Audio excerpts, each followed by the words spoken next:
Why are measurements for cooking so different in United States kitchens as compared with the rest of the world? Have you ever wondered what they're based on? Let's examine these questions today in this newest episode of Out Loud Geek. Welcome to another episode of Out Loud Geek, where we discuss science fiction, fantasy, cooking, the outdoors, and more. Cooking food, such as sauces, pastries, breads, stews, etc., involves mixing various ingredients together in the correct proportions. In most of the world, those proportions are typically measured using the metric system. And one of the best examples of the metric system in the United States is the ubiquitous 2-liter bottle commonly used for selling soda pops, water, and some juices. However, people in the United States don't typically use the metric system in everyday life, and this is especially true during cooking. While the metric system was devised in France during the 1790s, the system of measurements used in the United States, and which continues to be used to this very day, is older. It dates back to 1706. In 1706, the United States didn't yet exist. Instead, there were British colonies along the eastern shores of North America that were under British rule. And the reigning monarch at the time was Queen Anne, who ruled England, Scotland, and Ireland, and the colonies. It was at this time that the British Parliament decided to standardize on a single unit of volume from several competing definitions for a gallon. What they chose was the gallon used by winemakers at the time, and that gallon contained a total volume of 231 cubic inches. Viewed from the perspective of a timeline, beginning in 1706 was when the British Parliament standardized the 231 cubic inch gallon during the reign of Queen Anne, which then became the standard for Britain's American colonies. 1 year later, in 1707, Great Britain was established as the Union of England, Scotland, and Ireland. Several decades later, in 1760, one of Queen Anne's descendants, George III, began his reign as King of Great Britain. 16 years later, in 1776, the American colonies revolted by declaring independence from British rule and formed the United States, and all of the existing standards of measurement that existed during the colonial period continued to be used. A few decades later, in 1820, in Great Britain, King George III's son, George IV, assumed the throne. 4 years later, in 1824, the British Parliament changed the standards of measurement, which included a larger-sized gallon equivalent to roughly 277.3 cubic inches. This was adjusted to roughly 277.4 cubic inches a few years later. The United States, however, did not adopt this larger imperial gallon, as it came to be known, because the U.S. was independent from British rule and instead continued to use the gallon established in 1706, as well as other standards of measurement that existed prior to independence.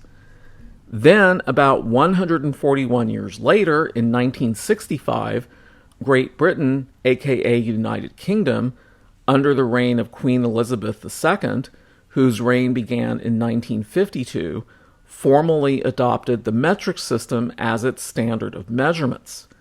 But the United States, which considered adopting the metric system in the 1970s, chose not to do so, and continues to this day to use the standards of measurement, including the 231 cubic inch gallon from 1706, that were in use prior to independence. Now that we've examined how the gallon originated, let's take a look at the number 231. The number 231 is neither easy to remember, nor is it evenly divisible by numbers such as 2, 5, or 10. What 231 is divisible by are the prime numbers 3, 7, and 11. If you multiply 3 times 7 times 11, the answer is 231. Hence, if you had a box whose interior dimensions were exactly 3 inches by 7 inches by 11 inches, its volume would be exactly 1 gallon. Sadly, since 231 is only divisible by 3, 7, and 11, it doesn't have a cube root that's a whole number. The cube root of 231 is approximately 6.136. Thus, if you had a cubical box whose sides were each 6.136 inches in length, its volume would very nearly be 1 gallon. For household cooking, the gallon isn't necessarily a good choice as a way to measure because it's simply too much. A gallon of water, for example, weighs around 8.35 pounds. So it's doubtful that you would ever use that much water in a recipe unless you're boiling a large amount of pasta. But there are subdivisions of the gallon that are very useful. And the largest subdivision of a gallon is the quart. As the name implies, a quart is 1/4 or 1/4 of a gallon. Thus, there are 4 quarts in a gallon, and each quart represents a volume of 231 divided by 4, or 57 3/4 cubic inches. Quarts are still too large when it comes to measuring ingredients for cooking, but where you will often encounter the quart is in reference to cooking pot sizes. Arranged on the stove here are all of the pots that I generally use here when cooking. Each of these pots is sized based on quarts. This smallest pot is 1 quart. This second pot here is 2 quarts, so it holds double the amount of this one. This pot over here is a 3-quart pot. So each of these front pots are less than 1 gallon. This larger pot in the back, however, is 4.5 quarts. So it is technically more than a gallon because there are 4 quarts in a gallon. This pot is an 8-quart pot, which means it literally holds 2 gallons of water. The way to know the size of a pot, very simply, is to look at the bottom. So if you raise the bottom of the pot up and look very carefully, you can see the size here. This one says 1 quart, and each of these has that. So on these larger ones, they don't list the volume in terms of gallons, they list it in quarts. Even though it is larger than a gallon, they still list it in quarts. The next largest subdivision after the quart is the pint.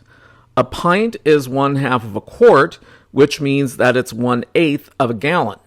Thus, there are 2 pints in a quart and 8 pints in a gallon, and each pint represents a volume of 231 divided by 8, or 28 7/8 cubic inches. Pints are generally not named specifically in recipes, but the next subdivision is. And the next subdivision after the pint is the cup. A cup is 1/2 of a pint, which means that it's 1/4 of a quart and 1/16 of a gallon. Thus, there are 2 cups in a pint, 4 cups in a quart, and 16 cups in a gallon. Each cup represents a volume of 231 divided by 16, or 14 7/16 cubic inches. Cups are very commonly used in U.S. recipes, either in multiples or in fractions of a cup. If a recipe calls for 2 or more cups in a recipe, it won't list the size in terms of pints, even though 2 cups is the same as a pint. The next largest subdivision after the cup is the fluid ounce. Not to be confused with the ounce, which is a measurement of weight, a fluid ounce is 1/8 of a cup. Thus, there are 8 fluid ounces in a cup, 16 fluid ounces in a pint, 32 fluid ounces in a quart, and 128 fluid ounces in a gallon. Each fluid ounce, therefore, represents a volume of 231 divided by 128, or roughly 1.8 cubic inches. While the fluid ounce is not the smallest subdivision of a gallon, it's the smallest one that is greater than 1 cubic inch. Food products sold by volume always list the number of fluid ounces. Measuring cups also typically list fluid ounces alongside the cups and fractions of cups.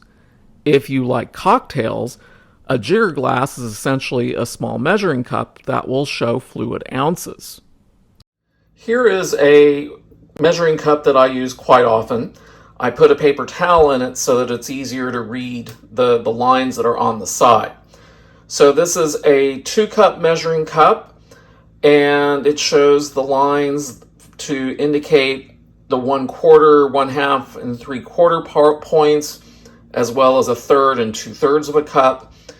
And along the lines where it's a half division, it also shows 4 fluid ounces, 8 fluid ounces, 12 fluid ounces, and 16 fluid ounces. And here is a small shot glass which has 3 lines on it. It shows 1/2 fluid ounce, 1 fluid ounce, and 1.5 fluid ounces. It doesn't specifically say fluid ounce, but that is what is implied. It's not by weight, it's by volume. There are 2 more subdivisions of the gallon that we'll look at: the tablespoon and the teaspoon. The tablespoon is 1/2 of a fluid ounce and 1/16 of a cup. Thus, there are 2 tablespoons in a fluid ounce, 16 tablespoons in a cup, and 256 tablespoons in a gallon.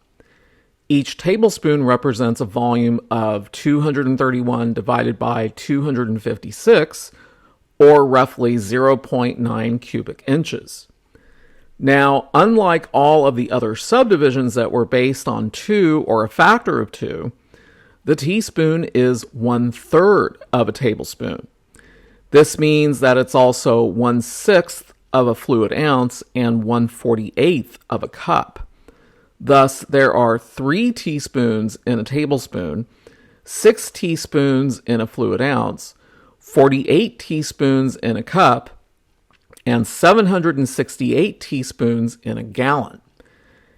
Each teaspoon represents a volume of 231 divided by 768, or roughly 0.3 cubic inches. In cooking, for anything smaller than a teaspoon, fractions of a teaspoon are generally used, such as 1/2 a teaspoon, 1/4 of a teaspoon, or 1/8 of a teaspoon. 1/2 of a tablespoon is also not uncommon, but it's bigger than a teaspoon. In fact, 1/2 of a tablespoon is equivalent to 1.5 teaspoons. For anything smaller than 1/8 of a teaspoon, recipes will sometimes use the word pinch, such as a pinch of nutmeg, or you might see the word smidgen, such as a smidgen of saffron. While there are no official definitions for what a pinch or a smidgen represent in terms of volume, some equate a pinch to being roughly 1/16 of a teaspoon, and a smidgen as being roughly 1/32 of a teaspoon. And in fact, some measuring spoon manufacturers include a 1/16 of a teaspoon and a 1/32 of a teaspoon with sets of measuring spoons, but not all manufacturers do this. We hope that this video has been very informative and that it will greatly benefit your cooking endeavors. Thank you for watching. If you enjoyed this video, please press the like button below. And if you'd like to see more of our videos in the future, please subscribe to our YouTube channel by clicking on the red subscribe button. And please feel free to leave a comment. Until next time, this is Out Loud Geek.